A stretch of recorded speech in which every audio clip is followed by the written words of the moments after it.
Good morning to all of you.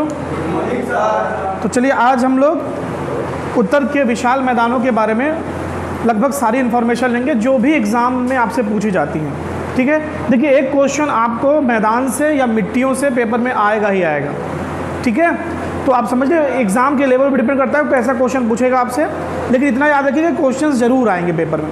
सबसे पहले देखिए ये मैप यहाँ पर है आपके सामने, और इस मैप से हम थोड़ा समझने की कोशिश करते हैं कि सारी चीज़ें कैसी हैं। ठीक है, अगर ये दिख रहा हो आपको, नहीं तो मैं एक लाइट और ऑफ करता हूँ। राइट, अब अच्छे से दिखेगा, अभी दिख रहा है? ठीक है, देखिए ये आपको ये जो पूरा मैप दिख रहा है, इसमें देखिए ये सबसे पहले इधर पे राजस्थान के प्लेन्स दिखेंगे आपको। राइट, देखिए ध्यान से, ये राजस्थान के प्लेन है, दिख रहा? ये राजस्थान के प्लेन है। उसके बाद इधर पे ये पंजाब के प्लेन्स हैं। जस्ट मिनट,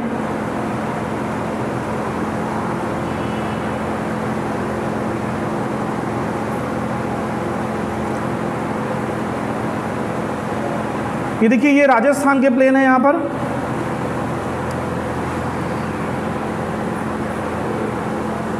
राजस्थान के प्लेन हो गए, उसके बाद ये पंजाब के प्लेन हो गए, फिर ये अपर गंगा प्लेन्स हो गए। ठीक है, उसके बाद मिडिल प्लेन हो गए, प्लेन मतलब मैदान की बात कर रहा हूँ मैं। और उधर पे देखिए ये इधर पे इस रीजन में, ठीक है, बांग्लादेश के सेक्शन को छोड़ दो तो ये आपके ब्रह्मपुत्र के प्लेन वाला रीजन आता है ये। ठीक, तो अगर मैं आपको यहाँ से समझाने की कोशिश करूँ कि यहाँ पे कितने प्लेन्स हैं टोटल, देखिए ये राजस्थान का मैदान आप छोड़ दें, क्योंकि राजस्थान के मैदान को हम उपजाऊ क्षेत्र कंसीडर उस मायने में नहीं करते, क्योंकि इसका निर्माण गंगा नदी से नहीं हुआ है। लेकिन जब मैं प्लेन्स की बात करता हूँ तो ये जान लो कि राजस्थान में भी अरावली की पर्वत में वेस्ट साइड प्लेन है। ठीक है, याद रखिएगा वहाँ पर भी मैदान संरचना है। जैसे मैं मध्य प्रदेश की बात करूँ तो मध्य प्रदेश में आप मुझे बताइए कि मध्य प्रदेश में कौन सा एक मैदानी क्षेत्र है, मतलब ज़्यादा मैदानी क्षेत्र तो है ही नहीं मध्य प्रदेश में। एक मैदानी क्षेत्र है जिसका थोड़ा सा नाम सुनाई देता है। अगर आप जानकारी रखते हैं तो मुझे बताइए, और आप लोग जो ऑनलाइन देख रहे हैं अगर आपको भी इन्फॉर्मेशन है तो आप कमेंट करके बताइए मध्य प्रदेश में कौन से प्लेन्स हैं। वैसे तो मध्य प्रदेश पूरा पठारी क्षेत्र है। कैसा है? पठारी क्षेत्र है। ठीक है, लेकिन यहाँ पर भी छोटा सा मैदानी क्षेत्र मौजूद है। ठीक, तो चलिए यहाँ देखिए ये राजस्थान का क्षेत्र हो गया, इसको छोड़ दो क्योंकि मैं अभी गंगा ब्रह्मपुत्र का मैदानी क्षेत्र पढ़ा रहा हूँ आपको। सबसे पहले पंजाब का मैदान, फिर ऊपर अपर गंगा का क्षेत्र, फिर मिडिल प्लेन्स गंगा नदी के द्वारा या उसकी सहायक नदियों के द्वारा बहाकर या काट कर बनाया हुआ है। ठीक है, याद रखिएगा मैदानों का या तटों का निर्माण हमेशा नदियाँ करती हैं। क्या करती हैं? नदियाँ। जहाँ पर बड़ी नदियाँ होंगी वहाँ पर मैदान या तट चौड़े होंगे, जहाँ पर छोटी नदियाँ होंगी वहाँ पे मैदान और तट सकरे होंगे। याद रखिएगा, अभी आपको पढ़ाऊंगा वेस्टर्न घाट और ईस्टर्न घाट के बारे में, तब और डिटेल इन्फॉर्मेशन लेंगे। तो this is what middle plain region of Ganga. Then Brahmaputra plains, यहाँ पर ब्रह्मपुत्र नदी है। ठीक है, ब्रह्मपुत्र नदी यहाँ से निकलती है और ऐसे आकर के इस जगह से होते हुए और उसके बाद ये बांग्लादेश में जाकर के गिर जाती है। ये गंगा नदी यहाँ से शुरू होती है पूरी, तो गंगा नदी यहाँ उत्तराखंड से माले शुरू हुई और ये आई यहाँ पर, और उसके बाद ये दोनों आपस में मिलती हैं। इसमें एक नदी और मिलती है, इसका नाम मेघना। मतलब बहुत जल्द हम उस टॉपिक पे पहुँचेंगे जिस टॉपिक में मैं आपको पूरे गंगा रिवर सिस्टम को ड्रॉ करके बताऊँगा। ठीक है, थोड़ा सा वेट करिए बस। तो उसके बाद ये दोनों नदियाँ संयुक्त रूप से बह जाती हैं। ये नदियाँ तो आती ही हैं, इनकी सारी सहायक नदियाँ अपना जल लाकर गंगा में छोड़ती हैं। अगर मैं आपको सरल भाषा में पूछूं कि मध्य प्रदेश का सबसे बड़ा अपवाह तंत्र कौन सा है, मध्य प्रदेश का सबसे बड़ा अपवाह तंत्र कौन सा है, तो अगर मैं और सरल कर दूँ इस भाषा को कि मध्य प्रदेश का ज़्यादातर जल, मध्य प्रदेश की नदियाँ जो निकलती हैं वो ज़्यादातर अपना जल कहाँ गिराती हैं जाकर के, तो वो जा करके गंगा रिवर सिस्टम का हिस्सा बनती है। किसका हिस्सा बनती हैं? गंगा रिवर सिस्टम का। मध्य प्रदेश की जितनी मैक्सिमम नदियां हैं वो उत्तर की ओर प्रवाहित होती हैं। लेकिन मध्य प्रदेश कैसा ऊंचा भाग है और नदियां बह करके नीचे भाग की ओर जाती हैं, तो फिर अगेन यहाँ पर मैदान क्या होंगे? बढ़ते चले जाएंगे, क्योंकि यहाँ पे जल पर्याप्त मात्रा में आ रहा है। ठीक है, समझ रहे हैं बात को? तो मध्य प्रदेश की भी अधिकतम नदियाँ चाहे सिंध ले लीजिए, चाहे बेतवा ले लीजिए, चाहे केल ले लीजिए, चाहे सोन ले लीजिए, ये सब नदियाँ या तो सीधे जाती हैं गंगा में। मध्य प्रदेश की केवल 2 नदियाँ ऐसी हैं जो गंगा में जाती हैं। एक हो गई सतना से, अपने सतना से निकलने वाली टोंस, ये सीधे गंगा में जाके मिलती है। कौन कौन सी? मध्य प्रदेश की ऐसी 2 नदियाँ जो सीधे जाकर गंगा से मिलती हैं। पहली हो गई टोंस, ये जो सतना जिले से निकलती है, जिसके ऊपर सिरमौर में 315 मेगावाट का जनरेटिंग स्टेशन बना हुआ है। 105 की 3 यूनिट है, कुल total 315 megawatt hydro electric power generation होता है सिरमौर रीवा में। फिर आगे जाके वो नदी किससे मिल जाती है? गंगा से। तो एक नदी हो गई टोंस और दूसरी नदी हो गई बेटा सोन का उद्गम कहाँ से होता है? सोन का उद्गम होता है अमरकंटक पहाड़ी से। अमरकंटक पहाड़ी से 3 नदियों का उद्गम होता है। कौन कौन सी? नर्मदा, सोन और जोहिला, ठीक है। और तीनों नदियाँ समझो, नर्मदा ऐसे बह के आती है, ये नर्मदा हो गई, सोन ऐसे चली जाती है और जोहिला आगे जा करके सोन में ही मिल जाती है, यानी जोहिला सोन की ही सहायक नदी है, ठीक। तो इस तरह से हम पढ़ेंगे बेटा। अब क्योंकि ये नदियाँ मध्य प्रदेश में बहते हुए ये नदियाँ मैदानों का निर्माण नहीं करती। मध्य प्रदेश में बहते हुए नदियाँ मैदानों का निर्माण नहीं करती, लेकिन ये क्षेत्र ऐसा है जहाँ पर ये नदियाँ अपना जल ले जाके क्या कर देती हैं? छोड़ देती हैं, और मैदानों का निर्माण यहाँ पे हुआ है। तो गंगा और उसकी सहायक नदियों, आप ब्रह्मपुत्र या उसकी सहायक नदियों ने क्या बनाया है? उत्तर का विशाल मैदान। मैंने कल आपको बताया था कि भारत के समस्त भौगोलिक क्षेत्रों में सबसे बड़ा भौगोलिक क्षेत्र कौन सा बेटा? उत्तर का विशाल मैदान, याद रखिएगा। और यही कारण है कि पुरातन से भारत के लोगों का मुख्य व्यवसाय क्या है? कृषि है। क्यों? मैदान है, नदियां हैं, जल है, उर्वरता है, तो कृषि अच्छी होगी, ठीक है। समझ रहे हैं? तो ये पूरा रीजन याद रखिएगा, दिस इज़ इम्पॉर्टेंट। ये पूरा यहाँ से शुरू होते हुए और ये पूरा रीजन बेटा उत्तर का विशाल मैदान क्षेत्र कहलाता है। अब हम इसके बारे में डिटेल करते हैं, डिटेल जानकारी लेते हैं कि इनके बारे में थोड़ी थोड़ी जानकारी हमको आवश्यक है बेटा। तो यहाँ देखते हैं हम लोग, राइट। सबसे पहले मैं देखता हूँ, सबसे पहले आपको बता रहा हूँ भाभर का मैदान। किसका मैदान? भाभर का मैदान, ठीक है। तो चलिए, मैंने आपको कल बताया था मैदानों का 4 विभाजन है, भाभर, तराई, बांगर और खादर, बताया था ना आपको। चलिए भाभर के बारे में देखते हैं बेटा। भाभर मैदान की विशेषता, यह मैदान, सबसे पहली चीज़, यह मैदान शिवालिक की तलहटी में सिंधु नदी से तीस्ता नदी के बीच अविच्छिन्न रूप से, मतलब कटा छटा नहीं है, स्थित है। ऊबड़ खाबड़ संरचना है। कैसी संरचना है? ऊबड़ खाबड़ संरचना। देखिए, इसका निर्माण हिमालय से नीचे उतरती हुई नदियों द्वारा लाई गई बजरी, ठीक है, बजरी, कंकड़, पत्थर के निक्षेपण के फलस्वरूप हुआ है। मतलब निक्षेपण मतलब होता है काट देना, तोड़ देना, ठीक। चलिए, इस प्रकार इस मैदान को शिवालिक का जलोढ़ पंख कहते हैं। ये पेपर में पूछा गया प्रश्न है बेटा। शिवालिक का जलोढ़ पंख किसे कहा जाता है? तो किस मैदानी क्षेत्र को? भाभर के मैदानी क्षेत्र, ठीक। ये इंपॉर्टेंट है, please remember this is important. ये क्वेश्चन आपसे पेपर में पूछा जा सकता है। आगे बढ़ते हैं। यह प्रदेश सर्वाधिक ऊंचा नीचा 200 से 300 मीटर है, परंतु इसकी चौड़ाई बहुत कम है, लगभग कितनी? मात्र 8 से 10 किलोमीटर के आसपास। यह कंकड़ पत्थरों से की पारगम्यता यहाँ पर काफ़ी अधिक है, यानी बेसिकली कंकड़ पत्थर पाए जाते हैं, और यहाँ पे नदियाँ लुप्त हो जाती हैं। नदियाँ लुप्त हो जाती हैं मतलब आपको पानी की आवाज़ सुनाई देगी, लेकिन दिखाई पानी नहीं देगा, क्योंकि वो चट्टानों के नीचे से बह रहा है, ठीक है। चलिए, इसको नोट कर लीजिए जल्दी से।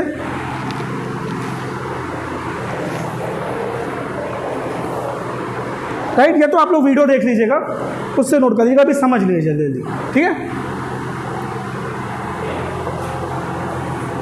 ठीक। और जो ऑनलाइन देख रहे हैं वो स्क्रीनशॉट ले लीजिएगा। चलिए आगे देखते हैं। तराई का मैदान समझ लीजिए। इस मैदान का विस्तार भाभर प्रदेश के दक्षिण में हुआ है। मैंने आपको पहले बताया था कि ज्योग्राफी में जब भी हम नीचे बताना होगा तो हम क्या यूज़ करेंगे बेटा? दक्षिण। जब ऊपर बताना पड़ेगा तो क्या करेंगे? उत्तर। तो देखिए यहाँ पर क्या लिखा हुआ है कि इसका मैदान भाभर प्रदेश के कहाँ हुआ बेटा? दक्षिण में। तो इस मैदान का निर्माण भाभर प्रदेश के दक्षिण में हुआ है। यहाँ महीन कंकड़, पत्थर, रेत, चिकनी मिट्टी आदि पाई जाती है। यह प्रदेश भाबर प्रदेश की, मतलब यहाँ पर तराई में भाबर प्रदेश की जो लुप्त नदियाँ हैं जो हमें वहाँ पे दिखाई नहीं दे रही थी, वो यहाँ पर आपको दिखाई देंगी, अर्थात नदियों का अस्तित्व पाया जाता है। ठीक है, ये प्रमुख रूप से दलदली क्षेत्र है जहाँ नदियों का पानी इधर उधर फैला और दलदल का निर्माण करता है। इसकी चौड़ाई लगभग 10 से 20 किलोमीटर के बीच है। यहाँ पर घने वन पाए जाते हैं। क्यों? दलदल है, यानी पानी है, जल है, तो वनस्पति संभव है। और जब वनस्पति संभव है तो यहाँ पे आपको जल के ऊपर आश्रित होने वाले पेड़ दिखाई देंगे। ठीक है, वर्तमान समय में वनों को काटकर कृषि भूमि का विस्तार किया गया है। और इसी जगह पर मैंने आपको बताया था कल मलेरिया, किसका प्रकोप है बेटा? मलेरिया का प्रकोप है। ठीक है, थोड़ा सा मैं इसको और साइड लेता हूँ तब आपको पूरा दिखेगा। ये यहाँ पर मलेरिया का प्रकोप है। किसका प्रकोप है बेटा? मलेरिया का प्रकोप काफ़ी अधिक है। ठीक, दलदली संरचना है और दलदली संरचना होने के कारण यहाँ पे मलेरिया की प्रॉब्लम आपको देखने को मिलेगी। ठीक, आगे देखते हैं। अगला है बांगर का मैदान। कल मैंने आपको समझाया था बांगर का मतलब एक्चुअल में है क्या बेटा।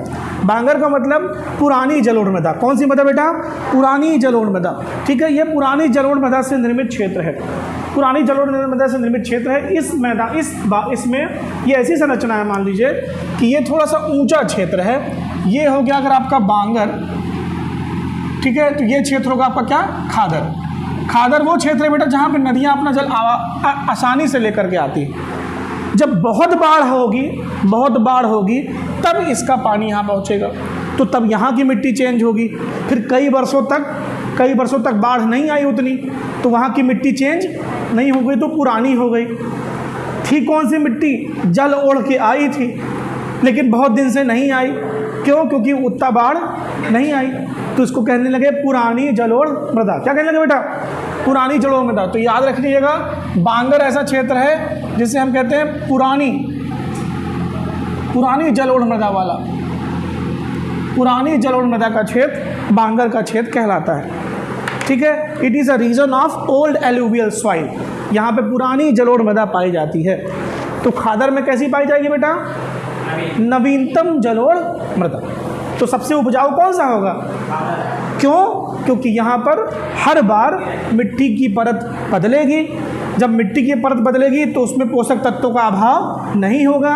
जब पोषक तत्वों का अभाव नहीं होगा तो खेती बहुत अच्छी होगी। खेती बहुत अच्छी होगी तो लोगों के पास पैसे होंगे, तो सभ्यता अच्छी होगी, संस्कृति अच्छी होगी, सारी चीज़ों का विकास बहुत अच्छा देखने को मिलेगा। इसीलिए बेटा जो गंगा ब्रह्मपुत्र का दो आब मतलब याद रखिएगा बेटा, दो आब कहते हैं दो नदियों के बीच का एरिया।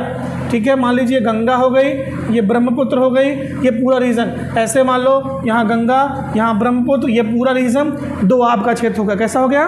दो आब। आपने सुना होगा पंजाब का नाम। किसका नाम? Punjab. What do you mean by the Punjab? Punjab का मतलब क्या हुआ बेटा? पंजाब हुआ 5 नदियों के बीच का क्षेत्र। क्या हो गया? 5 नदियों के बीच का क्षेत्र। लेकिन अब यह है कि अब वास्तव में जिस पंजाब की हम संकल्पना करते हैं वो पंजाब वास्तविक रूप में भारत के पास नहीं है, क्योंकि उसका बहुत बड़ा हिस्सा कहाँ चला गया है? पाकिस्तान में। फिर भी सतलज और झेलम का जो क्षेत्र, थोड़ा बहुत क्षेत्र है, ठीक है, उसके अनुसार, या हम सतलज का बेसिकली माने तो उसके अनुसार हम वहाँ पर पंजाब मान लेते हैं। ब्यास नदी और सतलज नदी का जो क्षेत्र है। जबकि पंजाब का मतलब क्या हुआ? 5 नदियों के बीच का क्षेत्र। तो आब मतलब होता है नदियों का क्षेत्र, दो आब मतलब 2 नदियों के बीच का क्षेत्र, पंजाब मतलब 5 नदियों के बीच का क्षेत्र। ठीक, तो आ जाइए वापस इस पॉइंट पर। तो देखिए, ये पुरानी जलोढ़ मृदा से निर्मित मैदान है। इसमें बाढ़ का पानी समानतः नहीं पहुंचता। बांगर के मैदान का विस्तार कहाँ का बेटा? इंपॉर्टेंट है ये। अगर मैं आपसे पूछ लूँ कि आपसे क्वेश्चन पूछता हूँ मैं 2-3। पहला क्वेश्चन है कि भारत में सबसे बड़ा भौगोलिक क्षेत्र कौन सा है? तो मैंने कल आपको बताया था उत्तर का विशाल मैदान। फिर आपको ये पूछूं कि उत्तर के विशाल मैदानों को हमने 4 भागों में बांटा है। कौन कौन से? भाबर, तराई, बांगर और खादर। ठीक है, मैं क्या पूछ रहा हूँ फिर से समझिए। मैंने पूछा बेटा कि भारत के सभी भौगोलिक क्षेत्रों में सबसे बड़ा भाग कौन सा है, तो आपने आंसर दिया उत्तर का विशाल मैदान। अब उत्तर के विशाल मैदानों को हमने कितने भागों में बांटा है, 4 भागों में, भाबर, तराई, बांगर और खादर। ठीक है, समझ रहे हैं, भाबर, तराई, बांगर, खादर। अब मैं आपसे पूछ रहा हूँ कि इन चारों में से सबसे बड़ा क्षेत्र कौन सा है, तो इन चारों में सबसे बड़ा क्षेत्र आता है बेटा बांगर का। किसका, बांगर का। ठीक, पक्का, ठीक है, एक बार चेक कीजिएगा। इसका मतलब समझो, बांगर का वो क्षेत्र हो गया जहाँ पर मिट्टी जलोढ़ तो है लेकिन पुरानी है। कैसी है, तो यहाँ पर खाद की और सिंचाई की आवश्यकता है। तो अब देखो भारत में सबसे ज़्यादा अन्न उगाने वाले राज्यों में देखो यही लिस्ट नाम लिखी हुई है। ठीक है, पंजाब, हरियाणा, ठीक है, राजस्थान, पश्चिमी उत्तर प्रदेश, ये बहुत बड़ा रीजन है। ठीक, इस मैदान में कहीं कहीं अपर्दन के कारण ऊपरी मुलायम मिट्टी हट गई है और कंकड़ीली मिट्टी उभर आई है, जिसे भूर कहा जाता है। क्या कहा जाता है बेटा, भूर कहा जाता है, याद रखिएगा, दिस इज इम्पॉर्टेंट, भूर कहा जाता है। राइट, इस मैदान के कुछ क्षेत्रों में अत्यधिक सिंचाई से मृदा की ऊपरी परत पर नमक की सफ़ेद चादर है, जिसे रेह या कल्हर कहते हैं। ये क्वेश्चन इंपॉर्टेंट है, पेपर में कई बार पूछा जा चुका है, रेह या कल्हर। ठीक है, रेह या कल्हर किसे कहते हैं, एक बार मैं इसको स्लाइड करके आपको अच्छे से दिखाता हूँ एक्चुअल में लिखा क्या है। रेह या कल्हर क्या कहते हैं बेटा, रेह या कल्हर किसे कहते हैं, दिस वन, रेह या कल्हर किसे कहते हैं, ये आपके लिए महत्वपूर्ण है। ठीक, तो रेह या कल्हर कैसे बेटा, ऐसी भूमि जहाँ पर बहुत ज़्यादा पानी सींचा गया। क्या सींचा गया, पानी सींचा गया। समझिए बात को। आपसे एक प्रश्न पूछता हूँ आज जो बहुत महत्वपूर्ण है आपके लिए। मुझे बताइए कि सागर नमकीना कैसे हुआ होगा, कभी आपने सोचा है, कभी आपने सोचा कि सागर नमकीन कैसे हुआ, सागर में नमक पहुंचा कैसे, ऐसा क्या है वहां पर जो नदियों में नहीं है। सोचिए, सागर नमकीन कैसे हुआ। आपने एक गाना सुना होगा सभी लोगों ने, मैं जनरली जब भी ज्योग्राफी पढ़ाता हूँ तो मैं ज़रूर इस गाने को रिपीट करता हूँ, मुझे थोड़ा ज्योग्राफिकल फैक्ट समझ में आते हैं इसमें। आपने गाना सुना होगा, ओहरे ताल मिले नदी के जल में, नदी मिले सागर में, सागर मिले कौन से जल में कोई जाने ना, ताल मिले नदी के जल में, नदी मिले सागर में, सागर मिले कौन से जल में कोई जाने ना। ठीक, बड़ा फेमस गाना है मुकेश जी का, सुनिएगा, बहुत लेजेंडरी सिंगर थे। फैक्ट ये है बेटा कि नदियों का पानी कहाँ जाता है, सागर में। जब नदियाँ बहती हैं, ठीक है, पानी का कोई रंग नहीं होता, कोई गंध नहीं होती, कोई स्वाद नहीं होता, याद रखिएगा। ठीक, तो जब नदियाँ बहती हैं तो मिट्टी की नमक को अपने साथ लेकर के आती हैं और सागर में छोड़ देती हैं। सागर का पानी कहाँ जाता है नहीं पता। तो सागर को नमकीन करने वाला कौन है, नदियाँ। प्रारंभिक तौर पे कौन है, नदियाँ, याद रखिएगा, this is very important point.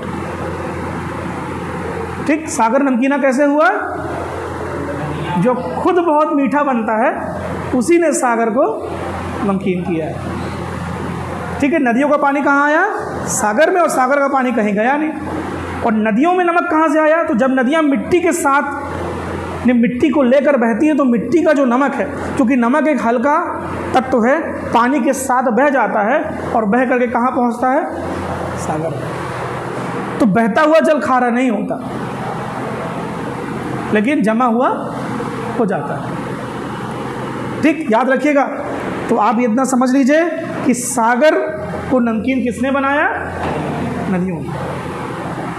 ठीक, समझ रहे हैं बात को। ये बहुत बारीक चीज़ें हैं, जब आप भूगोल को इस स्तर पर जाके पढ़ेंगे तभी आपको समझ में आएंगी, नहीं तो फिर एक तो किताब उठाओ और भूगोल ख़त्म हो जाएगा। अंडरस्टैंड।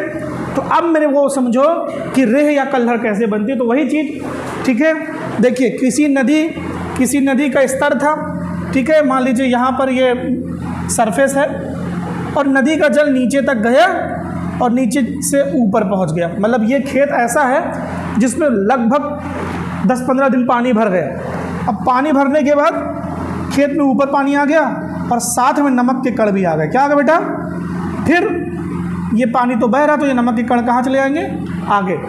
बाढ़ आई, बाढ़ चली गई, लेकिन नमक कहाँ पहुँच गया, सतह पर। कहाँ पहुँच गया? सतह पर।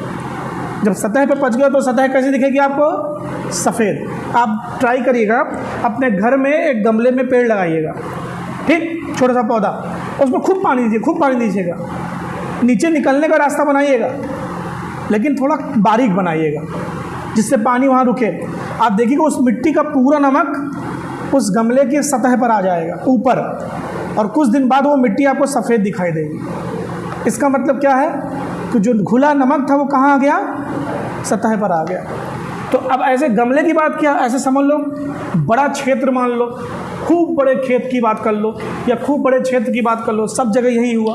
खूब सिंचाई हुई तो पानी नीचे गया, और अब जब ऊपर आया तो नमक के कण लेकर के आ गया, ठीक।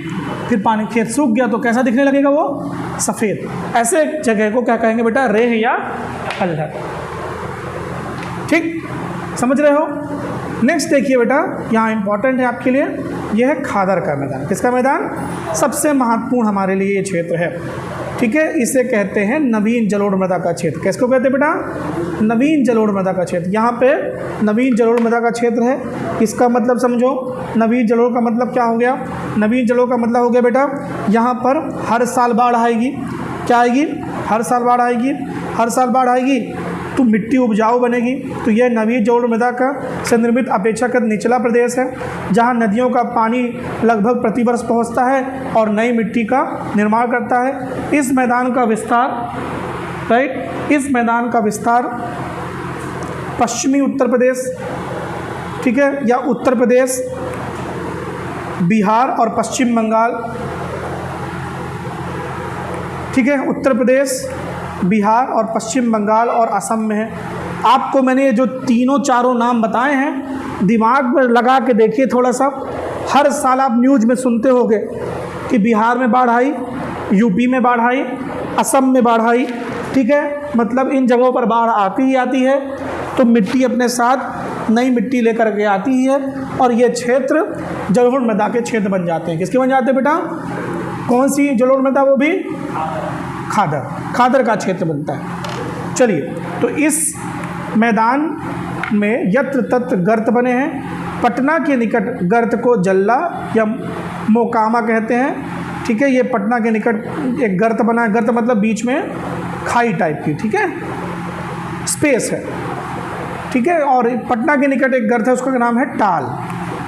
ये क्वेश्चन इंपॉर्टेंट है, थोड़े बारीक प्रश्न है, याद रखिएगा। सबसे महत्वपूर्ण चीज़ क्या है? इस नवीन जलोढ़ मृदा से निर्मित मैदान को पंजाब के क्षेत्र में क्या कहते हैं बेटा? वेट। अब ध्यान सुनो, पंजाब का क्षेत्र, पंजाब एक ऐसा जगह हो गया जहाँ पर खादर का भी क्षेत्र है और बांगर का भी क्षेत्र है। बांगर का क्षेत्र ज़्यादा है, खादर का क्षेत्र कम है। जो खादर का क्षेत्र है पंजाब में, उसे क्या कहते हैं बेटा? वेट, ठीक। समझ रहे हो बात को? तो ये खादर का क्षेत्र कहाँ होगा? जाहिर सी बात है, सतलुज नदी के आसपास का क्षेत्र होगा, ठीक, क्लियर है। गंगा नहीं लिख के आना वहाँ पर, गंगा का कोई कारण वहाँ पर नहीं, ठीक, अंडरस्टैंड, समझ में आया आपको? तो ये भारत के 4 मैदानी क्षेत्र हो गए जिनके बारे में हमने अभी पढ़ा है। सबसे पहले बेटा मैंने क्या बताया आपको? ठीक है, सबसे पहले बताया बांगर, उसके बाद सबसे पहले भाभर, ठीक है। हमने क्या पढ़ा बेटा? सबसे पहले भाभर पढ़ा, उसके बाद क्या पढ़ा? तराई, उसके बाद क्या पढ़ा बेटा? बांगर और खादर, ठीक है। तो एक बार आप फिर से देखिए, आपने ये सारे रीजन पढ़ लिए, तो मैं यहाँ समझाता हूँ आपको। ये वापस से हम इस प्लेन को डिस्कस करते हैं थोड़ा सा। इस प्लेन को ध्यान से देखो, ये प्लेन आपके लिए महत्वपूर्ण है, ठीक है। देखिए ध्यान से, this is important, this is very important, right. Look at here, देखिए यहाँ पर। तो बेटा मैंने बताया जो राजस्थान का प्लेन है, वो राजस्थान में बहने वाली नदियों के द्वारा बनाया गया होगा, ठीक है। राजस्थान में बहने वाली नदियों के द्वारा बनाया गया होगा, ठीक। उसके बाद पंजाब का प्लेन कौन बनाएगा बेटा? पंजाब में बहने वाली नदियों के बारे में बनाएगा। फिर यहाँ से गंगा की कहानी शुरू हो जाती है, गंगा और उसकी सहायक नदियों ने बनाया है, ये रीजन से लेकर यहाँ तक। उसके बाद यहाँ जो रीजन दिख रहा है, ये क्या दिख रहा है बेटा? ब्रह्मपुत्र और उसकी सहायक नदियों ने बनाया हुआ। कुल मिला के सरल भाषा में समझ लीजिए, आपको समझ में आ गया होगा कि मैदानों का निर्माण कौन करेगा बेटा? नदियाँ करेंगी, ठीक, समझ रहे हैं। चलिए आगे बढ़ते हैं, हम इनका रीजनल डिस्ट्रीब्यूशन देख लेते हैं। मैदानों का रीजनल डिस्ट्रीब्यूशन ये भी एग्जाम में पूछा जाता है, right. So look at here, this is what regional distribution of Himalaya. और रीजनल डिस्ट्रीब्यूशन ऑफ प्लेन्स। चलिए यहाँ देखिए थोड़ा सा डिस्कशन हम लोग कर लेते हैं। विशाल मैदानों का क्षेत्रीय उपविभाजन, ठीक, क्षेत्रीय उपविभाजन मतलब रीजनल डिस्ट्रीब्यूशन। सबसे पहले देखिए पंजाब हरियाणा का मैदान, किसका मैदान बेटा? पंजाब हरियाणा का मैदान, ठीक है, ये रीजन देख रहे हैं सबसे पहला पंजाब हरियाणा का मैदान। देखिए इस मैदान का विस्तार पंजाब हरियाणा दिल्ली तक है। यह मैदान यमुना नदी और रावी नदी के बीच फैला हुआ है। किसके इसके बीच बेटा? यमुना नदी और रावी नदी। जब मैंने हिमालय पढ़ाया था तो अभी नदियों के द्वारा बताया था आपको डिवीज़न। सबसे पहले पंजाब हिमालय, फिर कुमाऊं हिमालय, फिर नेपाल हिमालय और लास्ट में असम हिमालय। पंजाब हिमालय किसके बीच था बेटा? सिंधु और सतलज के बीच, ठीक है। कुमाऊं हिमालय सतलज और रावी नदी के बीच, फिर नेपाल हिमालय रावी और काली नदी के बीच, फिर असम हिमालय, हाँ थोड़ा सा आप मिस कर गए, ठीक है, तीस्ता, और तीस्ता के बाद तीस्ता और ब्रह्मपुत्र के बीच है असम हिमालय, ठीक, क्लियर है। तो उस तरह से बेटा हम देख रहे हैं इस मैदान का विस्तार पंजाब हरियाणा दिल्ली तक है और इसका निर्माण हुआ बेटा यमुना और रावी नदी के बीच। इस मैदान का निर्माण सतलज, ब्यास, रावी नदियों के द्वारा लाए हुए निक्षेपों से हुआ है। अगला देखो यहाँ पर ये बड़ा रीजन जिसको कहते हैं बेटा गंगा का मैदान। गंगा के मैदान का विस्तार उत्तर प्रदेश, बिहार, झारखंड और पश्चिम बंगाल। तो बेटा इसमें आपको सबसे इम्पोर्टेंट क्या याद रखना है? आप राजस्थान नहीं मारेंगे और पंजाब नहीं मारेंगे कभी भी, ठीक है। उत्तर के विशाल मैदानों को मतलब केवल गंगा का मैदान नहीं कह सकते हैं, ठीक है। पंजाब के क्षेत्र और राजस्थान के क्षेत्र को जब हम इंक्लूड करेंगे तो वहाँ पे गंगा का कहानी नहीं, ठीक। ब्रह्मपुत्र का मैदान देखिए, यह मैदान हिमालय एवं मेघालय के पठार के मध्य स्थित है। एक लंबी सकरे भाग के रूप में, किसके बीच बेटा? हिमालय और मेघालय के पठार के बीच एक लंबे और सकरे भाग के रूप में। देख लीजिए, आप इसको समझ लीजिए, ये सकरे भाग का मतलब क्या है? मैंने अभी आपको दिखाया कि ज़्यादा चौड़े नहीं हैं, ये मैदान ज़्यादा चौड़े नहीं हैं। अभी देखिए आप इसको मैप में, यहाँ देखिए, ये देखिए आपको दिखाई देगा कि ये जो बेटा ब्रह्मपुत्र का क्षेत्र है ये कितना सकरा है, दिख रहा है ना आपको? तो ये सकरे मैदान के क्षेत्र हैं। तो इस तरह से आपके रीजनल डिस्ट्रीब्यूशन हिमालय के आपके उत्तर के विशाल मैदानों के ख़त्म होते हैं। ये क्षेत्रीय उपविभाजन हो गया किसका? उत्तर के विशाल मैदान, ठीक है। चलिए इसका एक बार स्क्रीनशॉट ले लीजिए आप ही लोग, ठीक है। और बाकी लोग जो ऑनलाइन देख रहे हैं, ऑनलाइन का आप लोग देख लीजिएगा, आप लोग भी देख लीजिएगा, नोट्स जरूर बनाइएगा। जब तक आप नोट्स नहीं बनाएंगे आपको डाउट नहीं आएगा बेटा, आपने पढ़ा क्या, चीज़ें सीखी क्या, ये आपको समझ में नहीं आएंगी। तो प्लीज़ में नोट्स जरूर बनाइए, नोट्स को रिवाइज़ कीजिए। ये सब्जेक्ट बहुत महत्वपूर्ण है, ठीक है, और सरल है सबसे बड़ी बात। और सबसे इम्पॉर्टेंट चीज़ इस सब्जेक्ट की सबसे खासियत क्या है कि ये चीज़ बेटा ऐसी जो आपको जाननी ही चाहिए, आपके आस पास होने वाली चीज़ें हैं, ठीक है। ये एग्ज़ाम में तो आता ही है लेकिन आपके लिए इम्पॉर्टेंट है, आप जन्म लिए हो, आपकी भी नैतिक जिम्मेदारी है भारत के प्रति, पर्यावरण के प्रति, देश के प्रति, दुनिया के प्रति। और जब तक आपको इस सब्जेक्ट की समझ नहीं होगी तब तक आप ये चीज़ें समझ में नहीं पाओगे, ठीक है। तो चलिए इसके बाद बेटा जो हमारा नेक्स्ट टॉपिक शुरू होगा वो है पेनिनसुलर इंडिया। क्या है बेटा? प्रायद्वीपीय भारत। बहुत ही महत्वपूर्ण क्षेत्र, बहुत ही महत्वपूर्ण पॉइंट हम लोग डिस्कस करेंगे। जो हमारा अगला टॉपिक होगा बेटा वो क्या होगा? प्रायद्वीपीय भारत। और प्रायद्वीपीय भारत में मैं आपको कंप्लीट इन्फॉर्मेशन दूंगा, ठीक है, पेनिनसुलर इंडिया के बारे में।